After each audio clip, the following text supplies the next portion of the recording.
Sorry राज recording studio महाराज खगड़िया। रे भाई सग तोरा नी छौरी लेके दिल गोरे गोरे गालिया पर करिया फेटी। रे भाई सग तोरा नी छौरी लेके दिल पहिले नजर में बसल जिगर में। पहिले नजर में बसल जिगर में। सरसों में परसों हमारा गेल रहे मिल।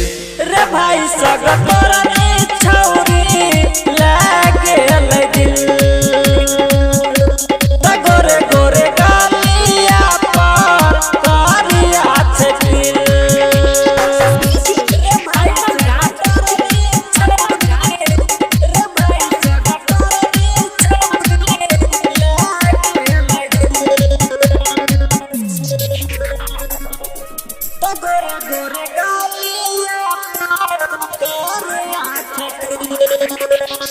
संग में वकरा दू गो सहेलिया बैठा।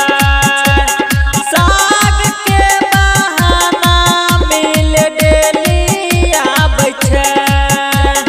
संग में वकरा दू गो सहेलिया बैठा। होई छै मुलाकात रे दिल से दिल के बात रे। केकरो से ऊ नहीं डरै छै हमरे से प्यार करै छै। ओकरा बिना त जियल छै मुश्किल छै मुश्किल। रे भाई सग तोरा नी छौरी लेके दिल गोरे गोरे गालिया पर करिया छेटिल।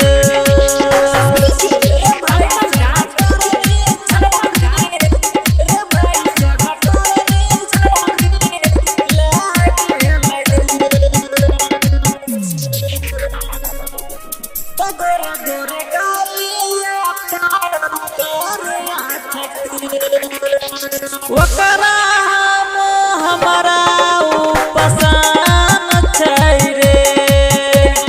शादी करबै ओकरे से ईमान छै रे। ओकरा हमारा पसंद छै रे। मीठी मुस्कान छै सबसे सुनर हमर जान छै। मुनीलाल सुने आजाद रे आबै छै ओकर याद रे। लक्षण रसीला के समझी न फील समझी न फील। रे भाई सग तोरा नी छौरी लेके दिल